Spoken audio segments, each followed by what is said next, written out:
Et salut à tous, c'est Monor, bienvenue dans cette nouvelle vidéo à Kyoto. Je viens juste à l'instant de quitter ma guest house. Vous voyez, on a repris le sac à dos, mais je ne quitte pas la ville tout de suite. En gros, hier c'était ma dernière nuit dans cette guest house parce que demain je prends un bus pour aller dans une nouvelle ville, donc nouvelle destination demain. Bus qui part à 6h30 du matin à la gare de Kyoto.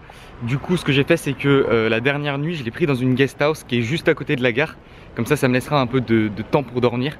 Donc du coup, là dans l'après-midi, il faut que j'aille prendre la nouvelle guest house. Et en attendant, bah, on va faire un peu les visites que j'ai pas fait dans la ville. Donc là, je suis en train de me diriger vers le musée international du manga. Pour ce qui est du sac, je vais le poser dans un coin locker. Là, je suis en train d'en chercher un. Coin locker, donc je vous en ai déjà parlé, je crois en fait. C'est des espèces de petits casiers qu'on retrouve, enfin petits ou gros en fait, tu as plusieurs tailles, que tu retrouves un peu partout au Japon, surtout dans les gares, dans à peu près toutes les gares il y en a, et où tu vas pouvoir poser ton sac, enfin toutes tes affaires, les affaires que tu veux. Donc c'est très pratique si tu es en train de changer d'hôtel ou si tu dois te trimballer ta valise ou ton sac toute la journée mais que tu veux visiter quand même, enfin pour t'éviter d'avoir le sac ou tes affaires sur le dos. Donc là, je me dirige vers la gare qui est juste à côté là-bas pour voir s'il y en a, normalement il y en a, et pour poser mon sac. Donc voilà comment ça se présente, on a des petits casiers comme ça. Donc moi il va me falloir à peu près cette taille. Donc 500 yens ça fait à peu près 4 €. Et après c'est tout sur écran tactile.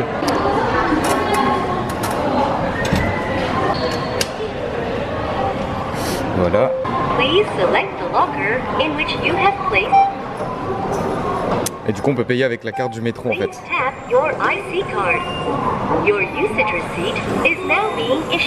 coup j'ai mon sac là avec le numéro du ticket. Je peux le laisser autant de temps que je veux, donc pour 4 € c'est quand même pas mal. Comme vous l'avez vu, on peut payer avec la carte du métro, la Suica Card, ou bien en liquide. C'est vraiment pratique ça quand même. Il y en a vraiment partout en plus, même dans la rue et tout des fois. Pour direction le musée du manga, donc on est à 3/4 d'heure à pied. J'avoue j'y serais bien allé en vélo, mais bon, j'ai dû le laisser avec la guest house. Voilà, la dernière fois que je longe cette petite rivière qui passe juste à côté de la guest house. Et putain, est-ce que c'est normal ce que je vois là? Est-ce que vous trouvez ça normal qu'il y ait un mec qui est en train de faire du surf là-dedans là, genre à plat ventre? C'est quand même très étrange, non? Je sais pas si vous l'avez bien vu. Il est juste en bas là. Ouais, je vais pas me rapprocher, c'est fait trop crâner. Bon ok, je viens d'arriver devant, l'entrée est juste là. Ça tombe bien parce qu'il commence un petit peu à pleuvoir. On est parti musée international du manga de Kyoto. Bon, je sors du musée à l'instant. Donc on n'avait pas le droit de filmer à l'intérieur ou de prendre des photos en fait. Donc je vais vous mettre quelques images pendant que je vous explique un peu ce que c'était en fait. Donc en gros, c'était sur 3 étages, il y avait une grande bibliothèque. Et donc je crois qu'au total il y avait 300 000 mangas exposés. Donc voilà, il y avait ça à visiter, il y avait quelques ateliers en fait, notamment de dessin. Ils pouvaient te faire ton portrait en manga et tout, enfin des ateliers qui montraient les phases de création du manga, tout ça. J'ai payé l'entrée 800 yens, ce qui fait à peu près 6 €. Je pense que c'est à faire si vous êtes vraiment, si vous adorez vraiment le manga. Sinon si vous, vous aimez juste comme ça, je pense pas que ça vaut vraiment le coup. Du coup moi je suis resté un moment dedans parce qu'en fait il y avait un espace où il y avait des mangas dans toutes les langues en fait. Et du coup j'ai lu un manga en français. Donc c'est assez impressionnant en fait le nombre de mangas qu'il y a. Donc là les images que vous venez de voir c'est des images que j'ai pris un peu discrètement parce qu'on n'avait pas le droit normalement. Enfin bref, il est midi donc je pars manger. Bon voilà, juste en face il y a un restaurant Sukiya. Donc je sais pas si j'ai déjà mangé là-dedans en vidéo, mais en gros c'est de la bouffe vraiment pas chère. Des gyudon en général, c'est du riz avec de la viande. Bon voilà, je sors du resto, donc comme vous avez pu le voir, en fait c'était un bol de riz avec de la viande et du fromage. Donc c'est pas un truc de fou, hein, mais tu peux manger pour pas cher, c'est pas mal. Là j'ai payé genre 490 yens, ça fait même pas 4 €, tu vois. Ouais, tu manges rapidement et tout, c'est un peu le fast-food japonais si tu veux. Bref, du coup là, je suis à la recherche d'un accès Wi-Fi. Là, je vais essayer de trouver un 7-Eleven pour prendre la Wi-Fi, pour mettre l'itinéraire, parce qu'en fait, je vais aller dans un temple. Je me rappelle plus du nom, je vous dirai ça tout à l'heure. Bon, c'est bon, j'ai trouvé l'itinéraire. Donc le temple s'appelle Sanju Sangendo. C'est un temple bouddhiste et dedans on a 1000 Bouddhas qui sont en taille humaine en fait. Donc je pense que c'est vraiment impressionnant à voir. On a 40 minutes de marche, c'est parti. Bon là je suis juste à côté du temple, donc il est juste là à droite. Par contre je crois qu'on n'a pas le droit de filmer ou de prendre des photos à l'intérieur. Donc malheureusement, à moins que j'arrive à faire discrètement, mais bon ça m'étonnerait que je réussisse.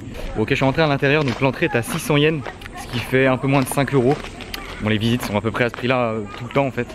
Et c'est bien ce que je pensais, en fait on a le droit de filmer dans l'enceinte, donc là je suis dans l'enceinte à l'extérieur, mais à l'intérieur j'aurais pas le droit. Bon, le bâtiment est très long et il y a des petits jardins comme ici à l'extérieur, donc je vais faire le tour. Regardez la longueur, genre il commence là et il fait tout ça jusque là.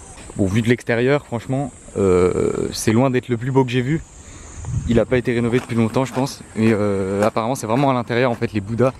C'est vraiment joli à voir. Bon, je suis ressorti, franchement c'est vraiment très impressionnant. Je vais vous caler quelques petites photos si j'en trouve sur internet pour que vous fassiez une idée de ce que c'est. Je pense qu'ils font à peu près 1,50 m chacun. Le temple est très long et en fait sur toute la longueur t'as des rangées de Bouddhas et au total il y en a 1000. Impressionnant à voir. Après je trouve qu'on a quand même vite fait le tour.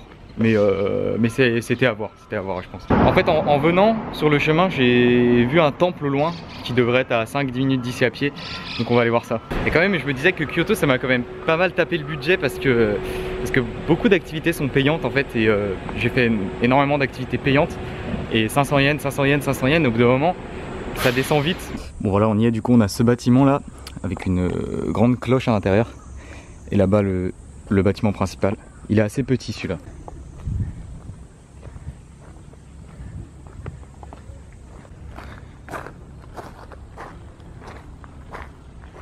Bon du coup normalement je peux aller prendre mon logement pour ce soir vers 17 h. Donc vu que j'ai quand même pas mal de marche pour aller chercher mon sac et tout, je vais marcher dans cette direction, dans la direction de la gare où j'ai mis mon sac. Et si je vois des trucs sur la route, je m'arrêterai faire un tour. Enfin je vais prendre mon temps quoi. Bon, petite pause fraîcheur parce qu'il fait quand même très lourd. Tu transpires assez rapidement en fait au Japon en été, c'est un truc de fou. Enfin bon je vous l'ai déjà dit.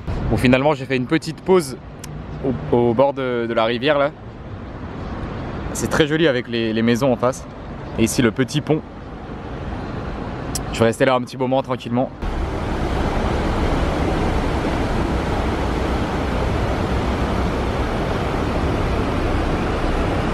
Bon ok j'ai récupéré mon sac, donc là je prends le métro et je vous retrouve à mon logement. Bon ok j'ai pris ma chambre, alors voilà à quoi ça ressemble.